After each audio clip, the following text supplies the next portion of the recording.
Hey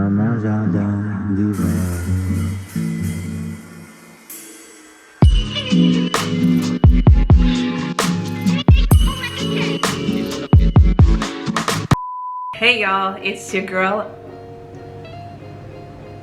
Who? They so noisy. Hey y'all, it's your girl Atavia.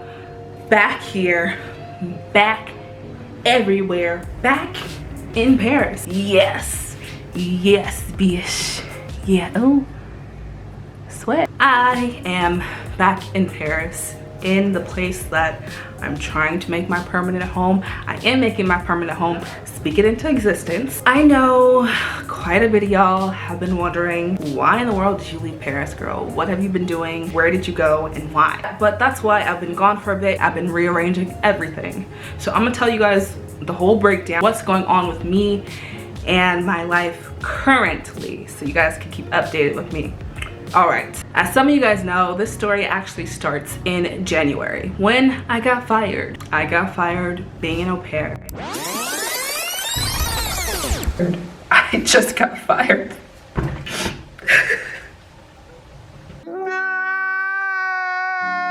If you don't know what an au pair is, you basically are hired in a different country to work for a family to take care of their children. Now, most au pairs, you know, they leave their whole life to come here and be here for a full year. But I got fired, what, 1, 2, 3, 4, a few months in, and they just let me go with no warning. Like, hey, you know, it's not working out for us, so we're just gonna let you go. After that, it was a few weeks of stress.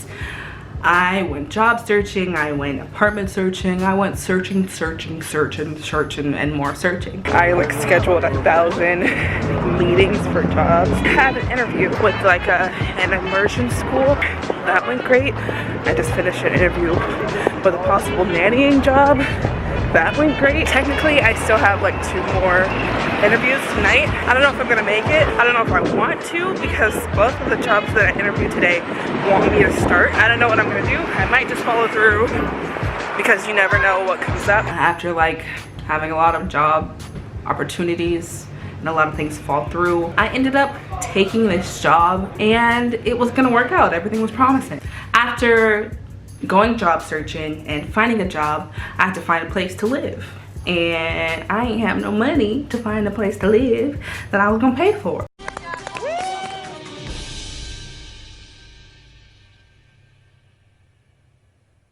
Wait a damn minute. Technically, I was homeless for a bit, technically, but you know, after those few weeks, I was trying to stay at friends' places and trying to find people who would let me sleep on their floor, and it was just like so stressful. It was gonna be like a week of sleeping on one person's floor and then having to leave for the weekend and going to sleep on someone else's floor and then having to have a hostel for a few days, and I was just gonna be stressed out. So I ended up staying in an Airbnb for a few days, and then like the perfect opportunity came because I was waiting for the job because I needed to get like my files together, and then like the job was like, you can't even start until you get your social security number from the French government. And that was gonna take a few months. So I was like, oh snap, I don't even have to be in Paris right now. I do not have to sleep on somebody's floor right now. I am not gonna sleep on somebody's floor if I don't have to. My big tall self sleeping on somebody's floor in a small Parisian apartment? No ma'am. So I'm like, oh snap, all right, cool. I'm going back to Los Angeles. I'm going to California. I'm out of here. I don't have to be homeless. I would have done it if I had to, but it just came an opportunity where I didn't have to. If you just, I don't know, if you like hearing me talk about myself or talk to y'all, hit that subscribe button down below, and also make sure you hit that thumbs up button if this video is at all informative or entertaining. Either one's fine with me, y'all. I took that last little 300 euro I had in my French bank account, literally paid the whole plane ticket with that money in my bank, and I went back to LA. I don't know if you guys can hear me, but I'm currently in the Grove right now in Los Angeles. This video is gonna be 10 things I hate about living in Paris. So I was in LA waiting for my paperwork to come. A lot of stuff happened in that 1 month, and my social security paperwork ended up not even being filed by then. And then by the time it got submitted, COVID happened. And then all my friends who had left Paris at that time, or all my friends who were planning to leave Paris, we were all waiting to see what the borders were like with France, and everything that was happening, and some of my friends had to like end their trips to come back to Paris early so they wouldn't be closed out of France. And I was stressed. I'm like, oh snap, I have to hurry up and get back to Paris. But I didn't have a place to stay. So realistically, it would have been like, girl, what are you doing? But in that time, I was like, I just gotta get back. It just worked out that I didn't make it back before France closed its borders with the rest of the world. So I ended up being just quarantined in Los Angeles with my family for like 4 months.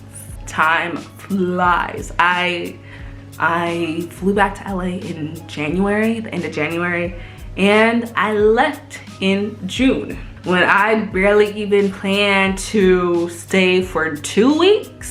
Things just worked out to where I had to be back in LA and repair things with my own family, and also reevaluate my whole situation in Paris, because I'm not trying to be homeless. I'm not trying to just take anything because I want to be in Paris. I'm not trying to live a desperate, like, oh, I have to take this because I have to live here because I have to do this. And that's not what I wanted for my life. After getting over that initial stress of I have to hurry up and get back to Paris, I just decided to wait and replan and save my money and refocus and try something new to come back and be able to stay without worrying if I was gonna get fired, or without worrying about a lot of things that were not in my control. And I'm a strong Black woman. Now, when I tell you I was miserable the first month I was back in LA, like miserable, I was just so focused on trying to get back to Paris because my whole life had been shooken up. And this was right before COVID happened, so to me, it was just like a dramatic change. Everything was a lot slower, and my life in California is way different from my life in Paris, because I don't have friends in LA that I hang out with. In Paris, I always have people to hang out with. I have things that I was doing, schedules, all kind of stuff. My routine became in Paris. So that first month was very stressful for me. So that's why I was very quiet for a long time. And then after I settled and I was like, fine, this is clearly where I'm gonna be for the next few months. Let me plan and resave and all that. I was just working and saving my money. I do digital work, so I was just doing that for the past few months, and now I'm here. I'm gonna continue the story. So then after settling for a few months, like it was May-ish, it was like the end of May, maybe April, I realized that because of my visa status, I'm considered a resident and I didn't have to stay longer. I didn't have to be out of the country. I was allowed to come back in the country at any time, so I planned my way to return. This took a lot of planning, and I'm not gonna go into detail about what I'm doing or anything until I do move, because right now, this is not my place. I am in an Airbnb until I can move into my place in a few weeks. And I found my own apartment, y'all. I have an apartment. I signed a lease. I paid for everything. It's gonna be mine. People can't take it away if they fire me.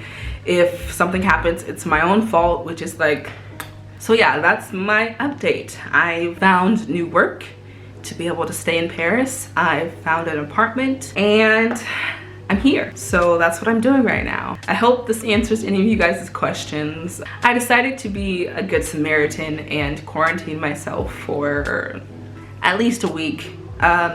Reading on the French government website, when I arrived, it wasn't obligatory to isolate myself. But since I did come from LA, which is a hot spot, coming to another hot spot, which is Paris, I decided it would just be nice to my own sanity and to the people that I care about if I were to quarantine and stay away for a bit. So that's what I'm doing right now. If you have any other questions about my life, about what I'm doing, or you want some information about life in Paris, let me know down below, because I will be doing further information about my situation when I do move into my new place. I just want to wait until everything's settled and I'm settled for once in my life. So if you didn't already subscribe, make sure you subscribe now, because I'm giving you some time.